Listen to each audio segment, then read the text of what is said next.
Buenas noches. Bienvenidos a este miércoles de Perspectiva Bíblica de nuestra Iglesia Ministerios Intimidad con Dios Honduras.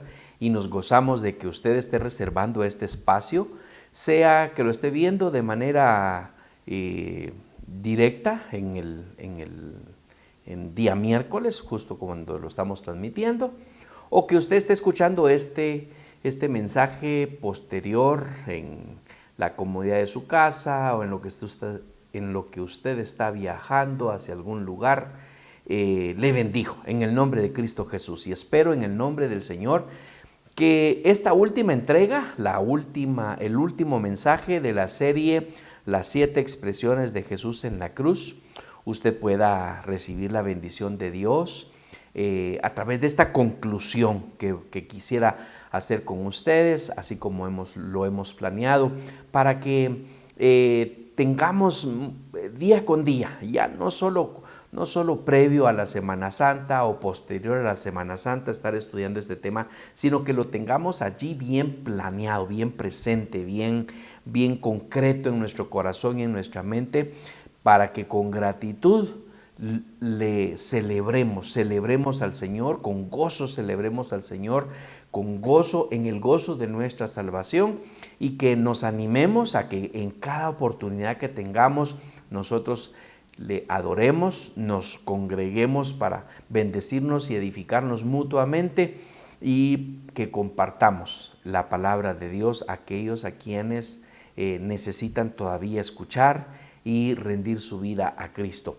Le invito a que usted me acompañe en oración, que cierre sus ojos si lo puede, y si no, no importa, la comunicación con Dios la podemos hacer con ojos abiertos, ojos cerrados, pero dediquémonos estos segundos en la comunicación con nuestro Señor. Gracias te damos por este tiempo que podemos compartir con nuestros hermanos y con todas las personas que tienen a bien poder conectarse y también ver esta transmisión en una forma diferida para seguir creciendo e incrementando su conocimiento de tu palabra, Señor, a través de estos estudios que nos hemos propuesto compartir con nuestros hermanos cada miércoles, desde ese primer miércoles de septiembre del año 2020, en el que pusiste en nuestro corazón el poder servir y bendecir y ser instrumentos de edificación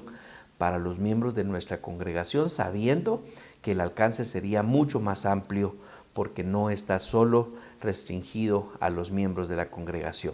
Bendecimos tu nombre y te damos gracias por dirigirnos a través de tu Espíritu en esta entrega del último mensaje de esta serie que nos hemos propuesto estudiar. Bendito sea tu nombre. En Cristo Jesús oramos. Amén y amén.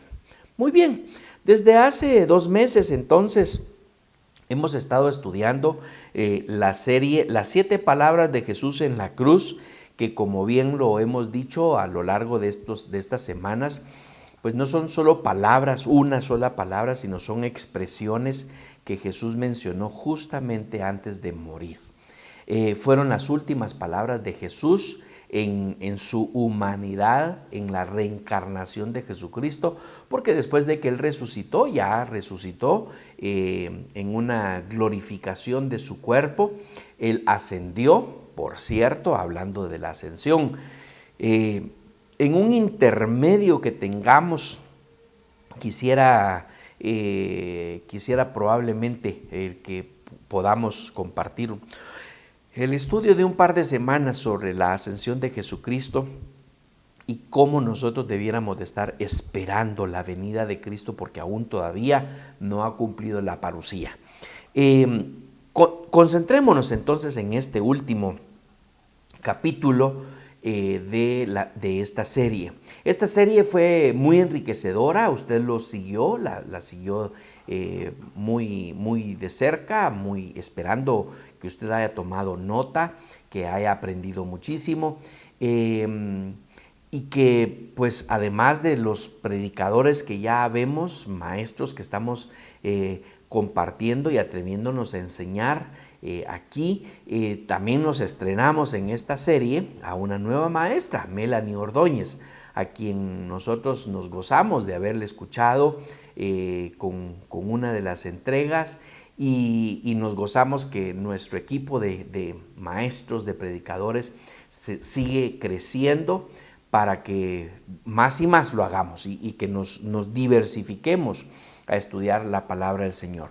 Melanie es una hermana en Cristo que entregó su vida a Jesucristo hace muchos años y ha venido edificándose y compartiendo la palabra del Señor desde hace mucho tiempo. Una estudiante asidua de la palabra de Dios, estudiante de un seminario teológico y además estudiante de nuestro instituto bíblico.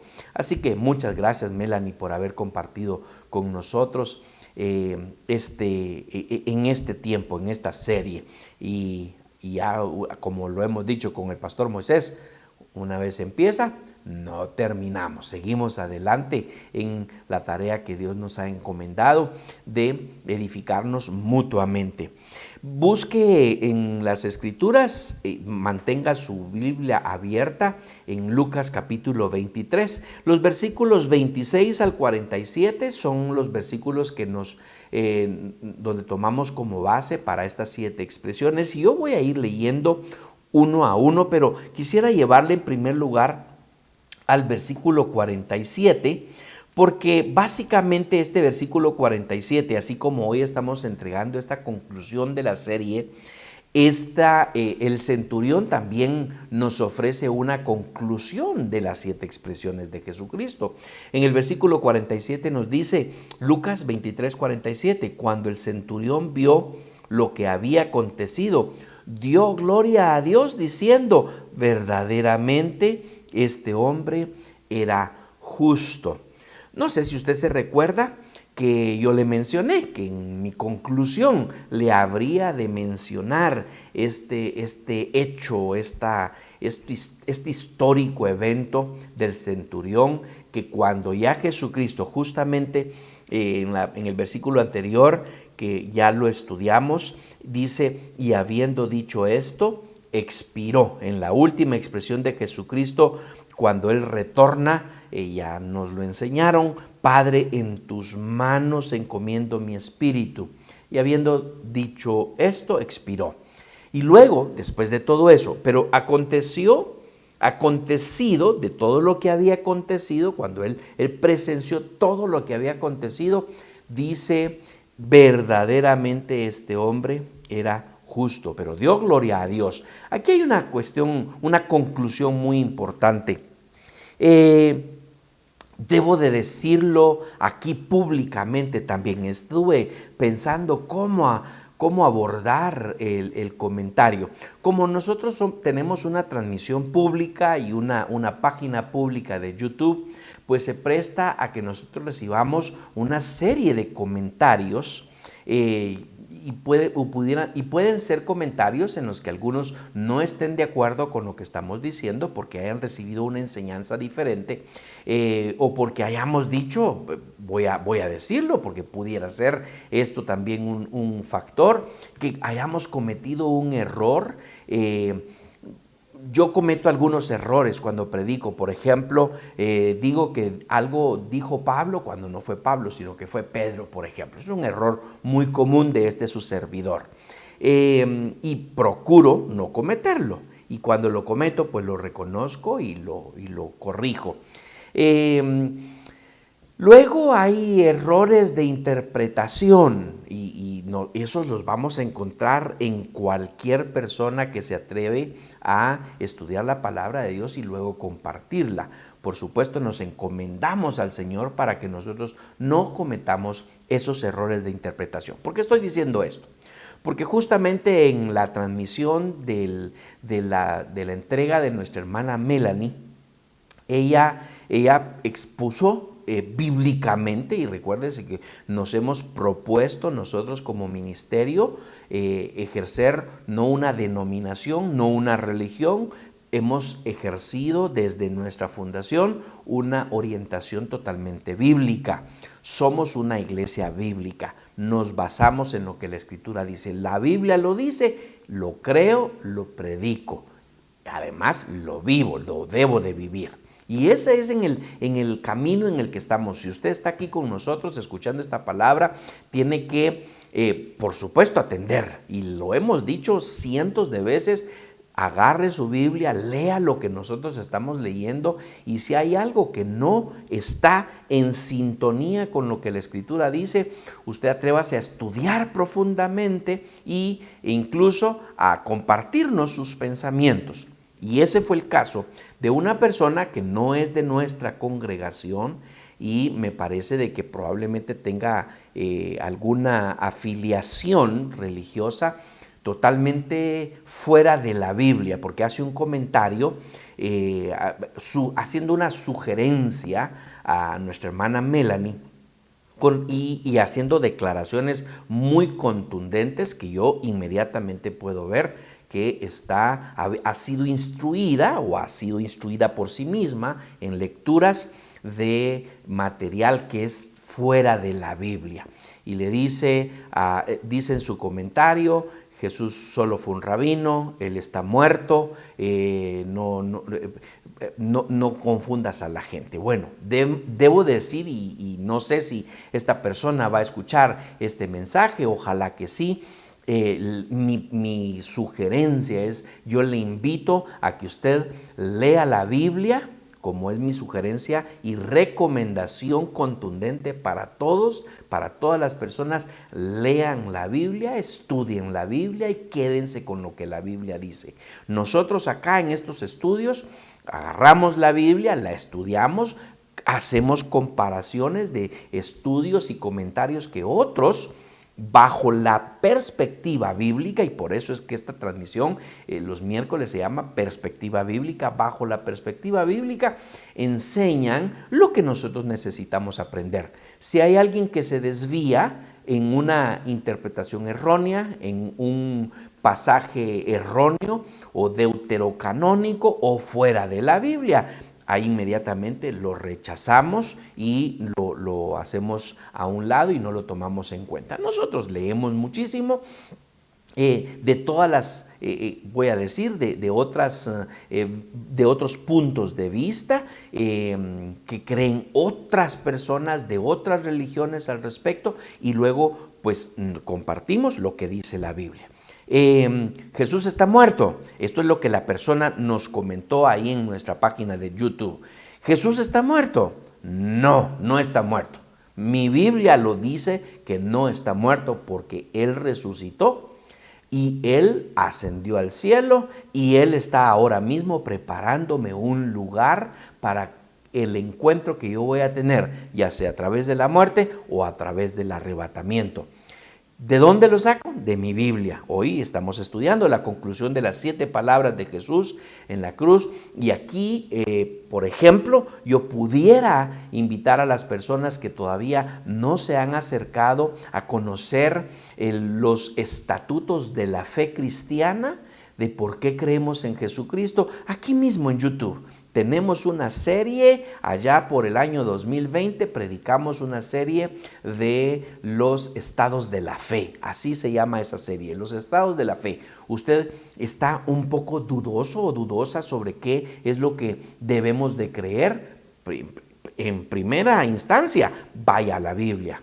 Pero si usted necesita ayuda para creer lo que la Biblia dice, aquí estamos nosotros compartiendo lo que hemos aprendido, lo que Dios nos ha confirmado en nuestro corazón a través de nuestra fe, y lo hemos hecho públicamente aquí en nuestra página de YouTube. Así que usted quiere saber un poco más acerca de por qué creemos en Jesucristo, por qué creemos que Jesucristo vive, vaya a esta serie que hemos enseñado aquí en YouTube, que se llama Los Estados de la Fe. Muy bien, doy respuesta pública a ese comentario con mucho respeto, por supuesto. La persona habló con respeto y de la misma manera estamos entregando una respuesta muy respetuosa.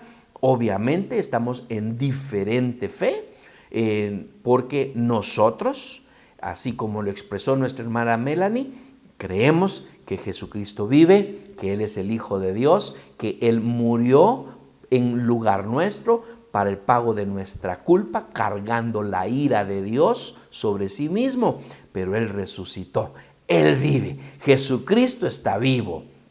Y también aquí mismo en YouTube usted puede encontrar una transmisión que hicimos el domingo de resurrección de este año 2021 con el tema La gloriosa resurrección, donde expusimos desde la perspectiva bíblica por qué creemos que Jesucristo vive. Muy bien, tomé unos minutitos acá para poder hacer extensiva una respuesta pública a un comentario público también que por supuesto estamos expuestos dado que somos un ministerio público. Bueno, retorno entonces, me fui exactamente por ese testimonio, porque el centurión dio testimonio de cuando había observado todas esas cosas que habían acontecido y no tuvo otra opción. Su reacción lógica e inmediata fue glorificar el nombre de Dios y reconocer quién era la persona que había muerto en esa cruz. Verdaderamente este hombre era justo. Y por supuesto podríamos nosotros estar viendo este mismo versículo en las otras versiones. La traducción en lenguaje actual dice, este era un hombre bueno, y en la Nueva Internacional que nos dice verdaderamente este hombre era justo, tal como la Reina Valera. Y una de mis favoritas, la Nueva Traducción Viviente, dice, este hombre era inocente de verdad. Bueno, usted y yo sabemos que las características de Jesucristo era el único ser humano divino, humano/divino, guión divino, que podría haber llegado a la cruz para poder cargar sobre sí mismo la culpa del pecado de todo el mundo. Ahora, no todo el mundo le reconoce a Él como Señor y Salvador, como justamente lo estoy explicando a través de este comentario que recibimos en el YouTube. No todo el mundo lo hace, no todo el mundo reconoce que Jesucristo es Señor, ni que es Hijo de Dios, ni que murió y resucitó, ni que está vivo y que está en el cielo reinando a la diestra del Padre, tal y como la Escritura lo dice. Ahora, Él murió por todo el mundo. Juan 3:16 nos lo dice, para que todo aquel que en Él crea, Dios envió a su Hijo, porque de tal manera amó Dios al mundo, vino por todo el mundo, para que todo aquel que en Él cree. No es que todo el mundo cree, solo algunos los que creen, todo aquel que en Él cree, que en Él cree.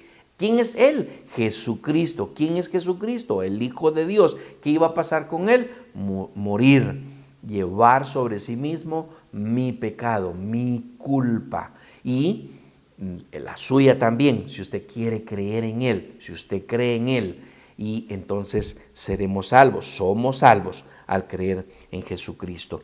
Bueno, estas palabras entonces, incluidas la alabanza y la gloria que los seres humanos rescatados traen a Dios. La reacción del centurión debe de ser mi reacción. Dar la gloria a Dios y reconocer la persona de Jesucristo. Entonces, hagamos ahora rápidamente, probablemente no nos llevemos la hora completa, digo yo, siempre digo, algunas veces digo esto y resulta que termino hablando más de lo que en mi corazón explota por compartir, pero hagamos un resumen en esta conclusión de esta serie, las diversas, las 7 expresiones y rescatemos de lo que fuimos enseñados e instruidos en esta serie por los predicadores, lo que debe de quedar en nuestro corazón para tener la misma actitud, la misma reacción que tuvo el centurión, darle la gloria a Dios y reconocer a Jesucristo. Yo ya reconozco a Jesucristo, pero lo hice cuando entregué mi vida a Él, pidiéndole perdón por mis pecados y reconociéndole como Señor. Pero ese reconocimiento, la gloria a Dios y el reconocimiento de su Hijo, Jesucristo, no solamente como el centurión, que Él era bueno, que Él era justo, No solamente eso, también tenemos que ir en el sentido de hacerlo diariamente, porque eso es lo que hace Dios el Padre. Da el reconocimiento al Hijo.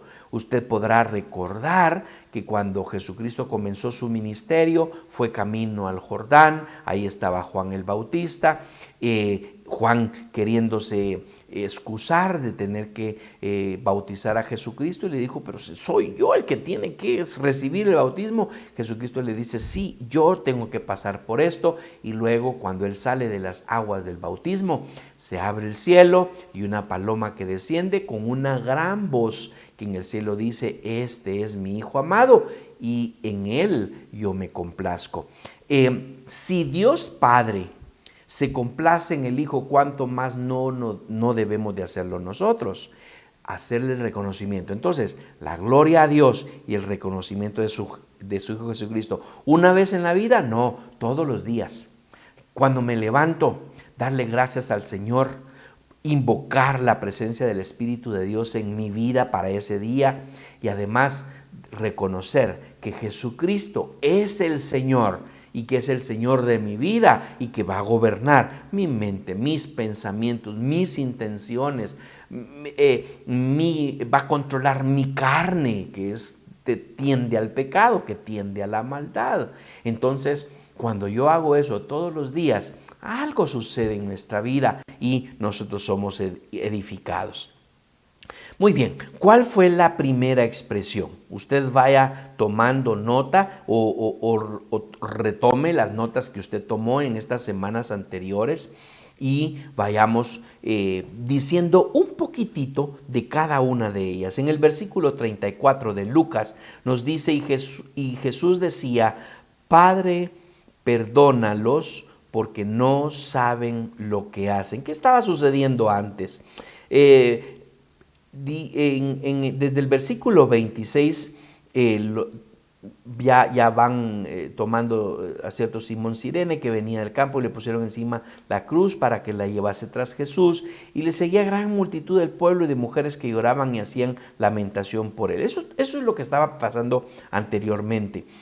Luego dice, llevaban también con él a otros dos que eran malhechores para ser muertos, y cuando llegaron al lugar llamado de la calavera, le crucificaron allí, y a los malhechores, uno a la derecha y otro a la izquierda.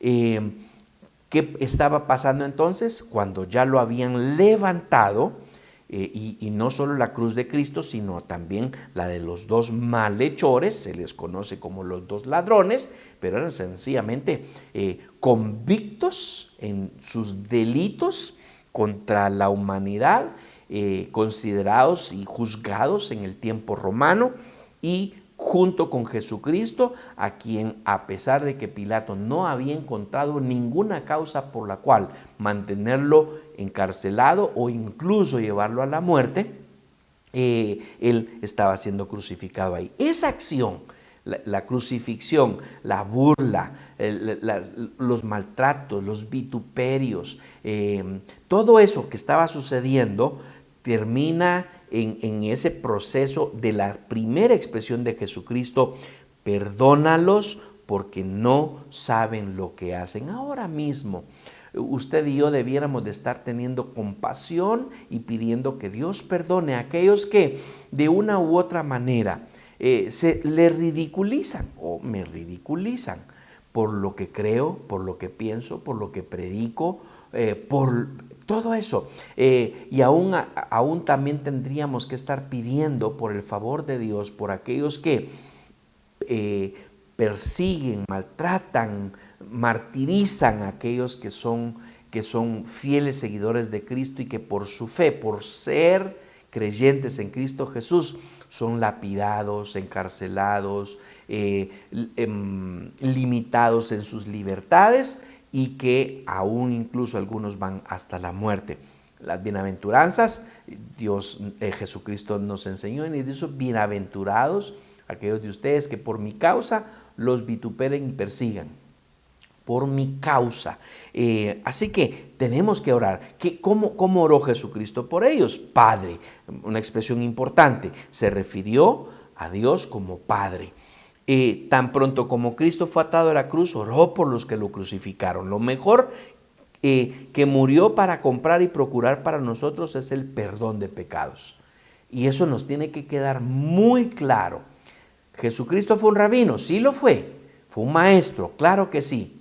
Pero era el Hijo de Dios. Vino a encarnarse en un hombre. Se humilló a sí mismo, siendo Dios. No consideró, no tomó en cuenta, no escatimó, dice la Escritura, el ser igual a Dios para hacerse igual a hombre y entonces como hombre llegar hasta la muerte de la cruz. Y por eso Jesús fue crucificado entre esos dos malhechores y entre ellos se mostraron los diferentes efectos que la cruz de Cristo tendría sobre los hijos de los hombres en la predicación del Evangelio. Tenemos entonces la primera expresión. La segunda expresión la tenemos en el versículo 43. Entonces Jesús le dijo: de cierto te digo que hoy estarás conmigo en el paraíso. Aquí hay algo realmente extraordinario. Bueno, fue levantado y exclama Jesucristo por los que lo estaban crucificando y clavando en la cruz, vituperando, burlándose. No saben lo que hacen. Pidió el perdón, pidió e intercedió por ellos, pero no solo por ellos, sino por toda la humanidad, los que vendríamos 2000 años después y los que vienen después de nosotros están incluidos en esa expresión, en esa primera expresión de Jesucristo. Luego, aquí tenemos a dos malhechores, los conocidos tradicionalmente como los dos ladrones. Están allí a la par, uno a la derecha, uno a la izquierda, y uno de ellos, no sé quién, si el de la derecha o de la izquierda, no importa realmente, uno de ellos se empieza también a burlar de Cristo estando en la cruz. Y le dice: bueno, sálvate, y además nos salvas a nosotros. Si tienes el poder de salvarte, tú también nos puedes salvar a nosotros. Entonces, aún ahí en la cruz, uno, y ese es un ejemplo, hermanos, con tristeza lo digo, de la reacción de ahora nuestros amigos, nuestros familiares, de aquellos que están alrededor nuestro, nuestros vecinos que todavía no han rendido su vida a Cristo o que rechazan flagrantemente el mensaje del Evangelio. Está sucediendo ahora. Usted ha recibido como el malhechor de uno de los lados que dice: pero cállate, vos y yo aquí sí estamos, merecemos lo que estamos recibiendo, tenemos culpa. Pero este no hizo nada. Óigame, la vida de Cristo, el testimonio de Jesucristo había llegado, yo no sé cuánto tiempo estuvieron encarcelados estos dos malhechores. No sé si fue rápido y aprovecharon bueno, ya que va a haber relajo, ya que va a haber muertos hoy, bueno, hagamos de una vez, matemos 3 pájaros de un tiro. Y entonces estaban ahí, no sabían, pero lo que sí podemos reconocer acá es cómo aquel, le dice en el 41, recibimos lo que merecieron nuestros hechos, mas ningún mal hizo. El testimonio de Jesucristo había llegado a los malhechores, o al menos a uno de ellos, y estando en la cruz le hace una solicitud. Ni siquiera le dice: llévame contigo, haz algo por mí, acuérdate de mí cuando vengas en tu reino. En otra de los libros sinópticos dice: cuando estés en el paraíso. El ladrón o el malhechor reconoce la persona de Jesucristo e intercede por sí mismo, y Jesucristo le dedica, en una de sus expresiones, le dedica a él allí: acuérdate de mí cuando vengas en tu reino. Entonces Jesús le dijo: de cierto te digo que hoy estarás conmigo en el paraíso. Ahí viene, le iba a decir la palabra griega, pero no lo sé pronunciar. Entonces, el término, este mismo término paraíso, es justamente el mismo término que en hebreo se utilizó para hacer ejemplificación del jardín del Edén, el paraíso. Así que aquí hay algo extraordinario, una conversación al borde de la muerte, y podría decirse con justicia que es el único ejemplo en que la Biblia menciona sobre la salvación de una persona en el minuto previo, en los minutos previos antes de la muerte. Aquí debo de hacer una mención rápidamente. Algunas personas viven la vida, creen en Dios y bien hacen. La Biblia dice que hasta los demonios creen en Dios. Creen en Jesucristo, que es el Hijo de Dios. Creen que vino al mundo. Creen que murió por el perdón de los pecados. Creen que resucitó. Creen que subió al cielo y creen que vendrá otra vez. Todo esto, hay personas que lo creen, pero que no reaccionan a esa creencia. ¿Me disculpan, por favor? Entonces, ¿cuál debiera de ser la reacción ante creer?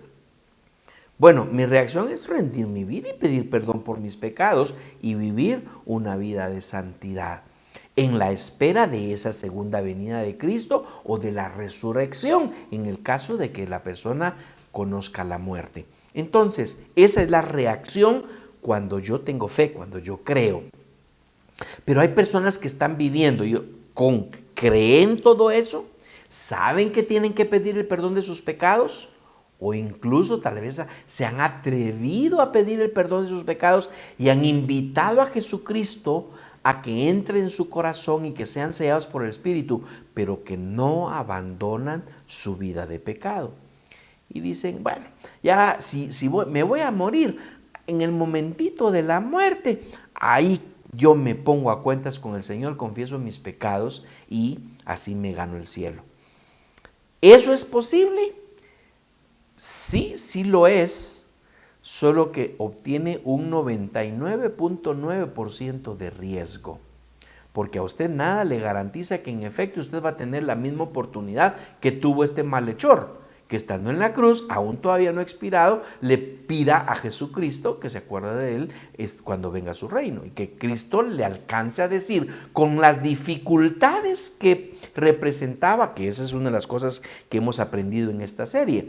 Jesucristo clavado en la cruz, ya levantada la cruz y él cargando el peso de su propio cuerpo en las manos y en los pies clavados, con heridas abiertas de su cuerpo, rozando en su espalda las heridas abiertas, laceradas de los látigos, de los latigazos que le dieron los soldados romanos.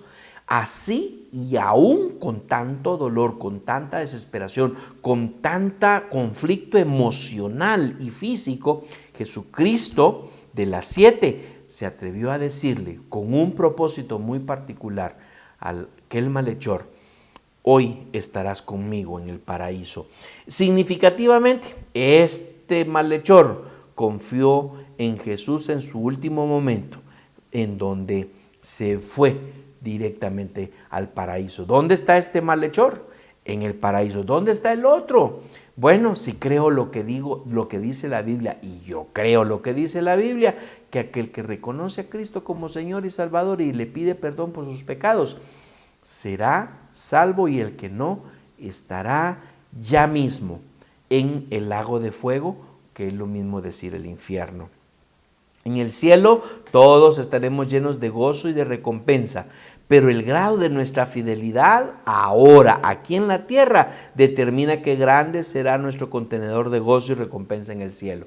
Pero eso es otra serie, fíjese, no me voy a detener en eso. En el paraíso, paradeisos, así sería la palabra griega que fue utilizada en el Génesis 2:8, ya se lo mencioné, por lo tanto voy a pasar aquí en mis notas.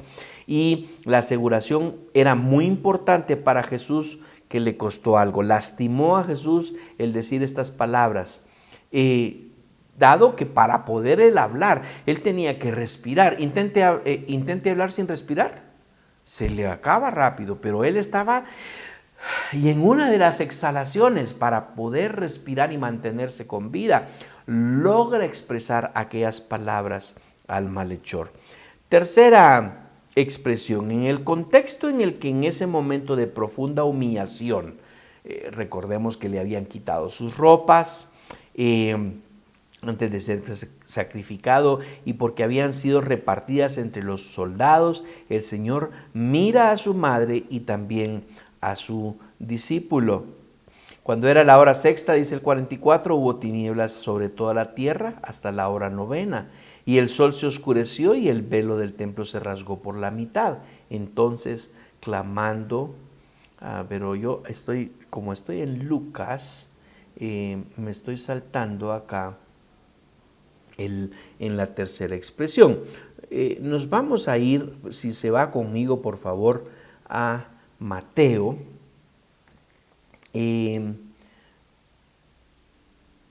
Vamos a ver.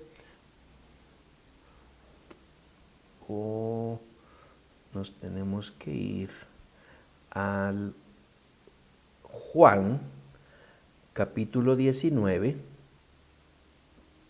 Si usted se va conmigo, por favor, allí, en los últimos versículos, vamos a ver, versículo 25, 24, 25, vamos a ver. Entonces dijeron, no la apartamos, sino echemos suertes sobre ellas, repartieron entre sí mis vestidos y sobre mi ropa echaron suertes. Estaban junto a la cruz, versículo 25, estaban junto a la cruz de Jesús su madre y la hermana de su madre, María, mujer de Cleofas, y María Magdalena. Cuando vio Jesús a su madre y el discípulo a quien él amaba, quien estaba presente, dijo a su madre, mujer, he aquí tu hijo. Después dijo al discípulo, he ahí tu madre. Y desde aquella hora el discípulo la recibió en su casa. ¿Quién era este discípulo? Pues ya recibimos la enseñanza, era Juan.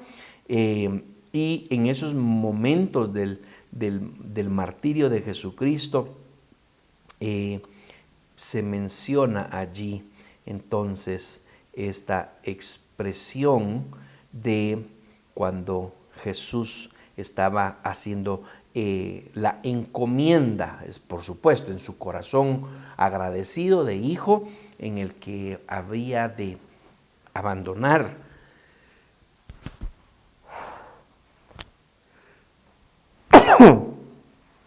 Esto son de las cosas que uno cuando predica quisiera que no pasaran, pero pasan. Gracias por desearme salud. Entonces, ahí está, sencillas palabras, pero la ternura y el dulzor del corazón de Jesús que formaron la tercera de las 7 expresiones de Cristo allí en la cruz del Calvario. La cuarta la tenemos allí en el versículo de Mateo 27, 46. Sí, ahora nos pasamos a eso, cerca de la hora novena. Jesús clamó a gran voz diciendo, Elí, Elí, lama sabactani, esto es, Dios mío, ¿por qué me has desamparado? La importancia de Jesús en esta ocasión se dirige al Padre como Dios, ¿verdad? Tiene varias connotaciones que es hermoso considerar, el Padre y el Hijo. Lo expresé, fue mi turno de poder enseñar esta cuarta expresión de Jesucristo, así que solo estamos recordando eso, era el final, el momento de la cruz, Dios mío, era una expresión no a su Padre, sino al Dios, al Creador, que estaba citando, como lo dijimos en su momento, al Salmo 22, en donde se había ya profetizado que habría de anunciar aquella expresión de sentirse en el abandono. Muy bien, luego vamos a la quinta expresión. Si regresamos a Juan,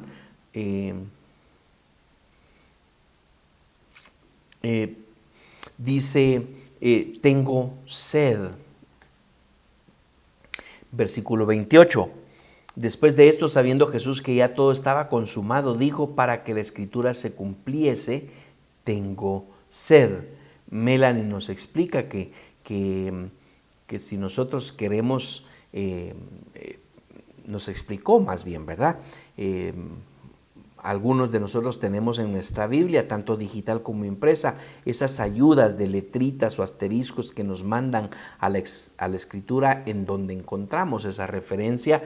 Y ahí en el Salmo 69, 21, el salmista dice: me pusieron además hiel por comida y en mi sed me dieron a beber vinagre. Esta también es una expresión profética de lo que habría de pasar con Jesucristo. Yo les compartí en la cuarta expresión que en la cuarta expresión de Elí, Elí, lama sabactani, Padre, Dios mío, ¿por qué me has abandonado? En comparación también con la expresión de Jesucristo en el Getsemaní cuando oraba de pasa de mí esta copa. ¿A qué se refería Jesucristo? Lo dijimos en esa ocasión, estoy de nuevo mencionándolo ahora y haciendo una rectificación con respecto al proceso. La copa no es como esta que tengo yo acá.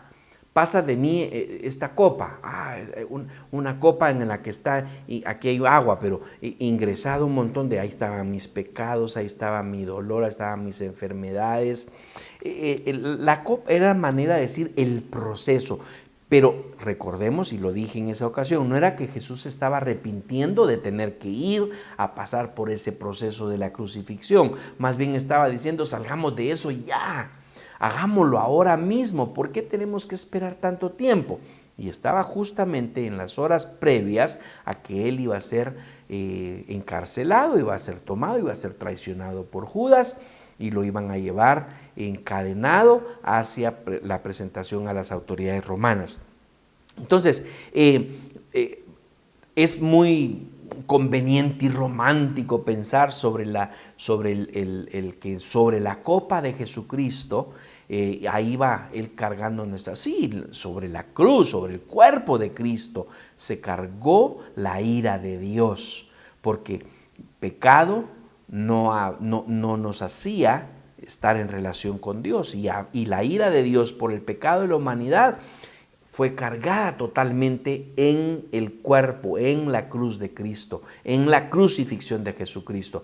Así que la copa era una manera de mencionar en este proceso. Y ese proceso, hablando clínicamente, ¿verdad? Todos los que pudieran hacer las consideraciones de todos los ámbitos sobre la crucifixión de Cristo, tenemos que considerar el procedimiento clínico, físico.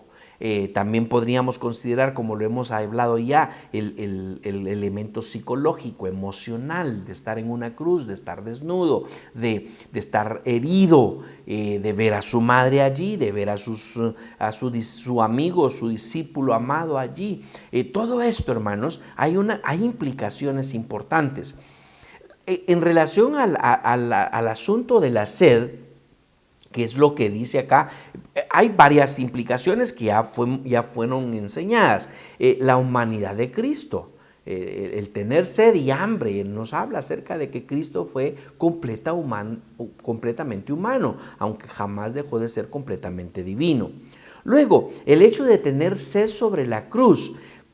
¿Hacía cuánto tiempo habría él tomado el último sorbo de agua? No lo sabemos. Pero desde la noche anterior había sido expuesto hacia el vituperio cuando fue encarcelado, cuando fue traicionado, de ahí llevado, y nadie se iba a detener. Tal vez Jesús tiene hambre o tal vez Jesús tiene sed. Ya colgado en la cruz hay un elemento científico, físico, clínico muy importante. La sangre es la que produce, la que lleva al cuerpo la vida, el funcionamiento, las capacidades motoras y psicomotoras. Y la sangre se tiene que alimentar del agua. Ese 60%, nos dicen los médicos, que el agua forma parte de la célula en proporción del 60%. Cuando se pierde sangre pasa por osmosis al torrente circulatorio espero que no se haya desconectado, eh, para que tengamos el torrente, la fluidez del torrente sanguíneo. Así que el agua pasa por osmosis al torrente circulatorio para hidratar el plasma sanguíneo. Y esto produce no agua en el cuerpo cuando usted se siente deshidratado. Cuando no hay agua en el cuerpo, entonces naturalmente la deshidratación de los tejidos y enseguida se empieza a experimentar el fenómeno senestésico de la sed. Entonces se tiene mucha sed y cuando los heridos empiezan a perder sangre. Ahí hay un importante. ¿Y qué es lo que le dan? Acorde a la escritura, tanto la profetizada, hay un cumplimiento de la profecía, le dan vinagre y él lo rechaza inmediatamente. Estaba una vasija llena de vinagre, entonces ellos empaparon en vinagre una esponja y poniéndola en un hisopo se la acercaron a la boca. Cuando Jesús hubo tomado el vinagre, dijo, consumado es, y eso justamente nos lleva a la sexta expresión. Cristo recorriendo todas las profecías del Antiguo Testamento y viendo que se habían cumplido maravillosamente todas en él. Lanzó un grito de profunda, de íntima y de entrañable satisfacción. Lo cumplí, llegué a la meta, consumado es, todo está cumplido. Y también eso nos lo dice el Salmo 68. En mi sed me dieron a beber vinagre y en aquel momento el soldado con la lanza le daba a beber vinagre. Y Cristo recorriendo todas esas profecías del Antiguo Testamento y viendo que se habían cumplido maravillosamente todas en él, lanzó ese grito de profunda satisfacción. La séptima expresión: Padre, en tus manos encomiendo mi espíritu. Entonces los judíos, por cuanto era la preparación de la Pascua, antes de eso, y habiendo inclinado la cabeza, entregó el espíritu. Su trabajo en la cruz se completó y con esa oración entregó el espíritu. Vino a Dios el Padre y mientras entregaba su cuerpo a la muerte en la cruz, esto nos muestra que Jesús dio su vida cuando Él quiso, de la manera en la que se había profetizado que debería de ser y cuando su trabajo había terminado. Jesús no fue una víctima de la que debemos tener lástima, sino un conquistador del que debemos admirar. Conquistó la muerte, nos lo demostró al tercer día resucitando. No podemos estar compadeciéndonos de Jesucristo en la cruz, sino glorificándole tal como lo hizo el centurión. Pobrecito Jesús, no, pobrecito no. Él llegó allí porque Él quiso ponerse en nuestro lugar. Así que pobrecitos nosotros de que Jesús no hubiera llegado a hacer eso. Miremos cómo lo dice Pablo en 1 Corintios 1:23. Nos dice, pero nosotros predicamos a Cristo crucificado, para los judíos ciertamente tropezadero y para los gentiles locura, mas para los llamados, así judíos como griegos, Cristo poder de Dios, sabiduría de Dios. Así que lástima, para nada, sí padeció, sí fue doloroso. Él llevó el dolor que yo debería de haber llevado. Él llevó la herida que a mí se me debía de haber hecho y Él entregó el espíritu, lo que a mí me era imposible hacer, porque la paga del pecado es muerte y la muerte, lo que significa esa paga, era la separación eterna.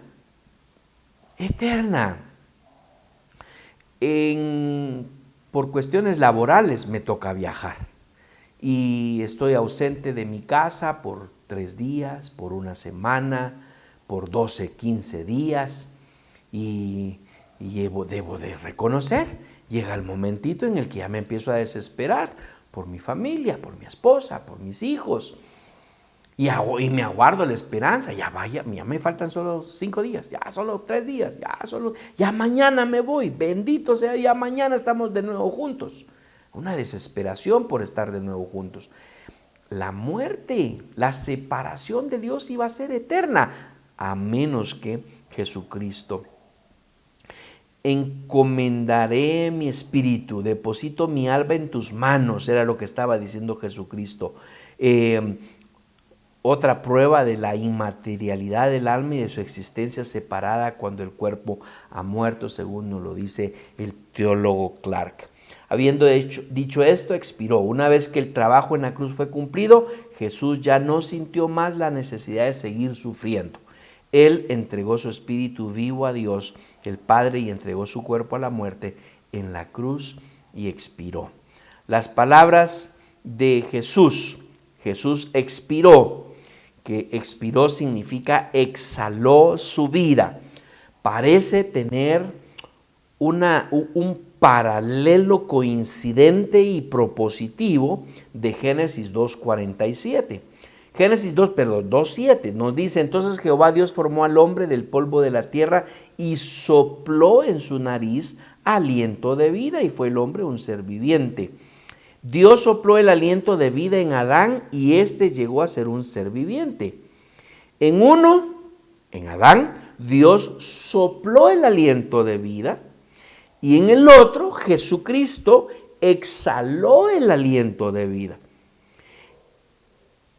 Jesús pagó las consecuencias del pecado al entregar el aliento de vida que había sido dado por Dios a la humanidad. Pagando las consecuencias del pecado del primero. Entonces, ¿qué estaba pasando aquí según nos lo dice el teólogo Pate? Nos dice que Jesucristo estaba inaugurando una nueva creación, una nueva generación, porque de todos aquellos, según nos lo dice la Escritura, nueva criatura son. Las cosas viejas pasaron y aquí todas son hechas nuevas. Así que debemos de estar y celebrar con gozo. ¿Cómo lo celebramos? Como el centurión, dándole la gloria a Dios. Y por eso estamos aquí, instruyéndonos en las Sagradas Escrituras. Los días martes estamos estudiando la palabra de Dios. Ahorita estamos en Apocalipsis, ya terminamos la Biblia completa. Estudiamos libro a libro, desde Génesis hasta Apocalipsis, que estamos terminando ahora. Y yo le invito a que usted esté pendiente de los próximos cursos que vamos a estar impartiendo en el Instituto Bíblico, para que usted se siga instruyendo en lo que el Señor nos quiere ser instruidos y edificados. ¿Qué hizo el centurión? Dio gloria a Dios y dio reconocimiento a Jesucristo. Eso es lo que nos toca. El próximo domingo debemos congregarnos. Congréguese, celebre junto con nosotros para darle gloria a Dios y reconocer a su Hijo Jesucristo. Le bendijo.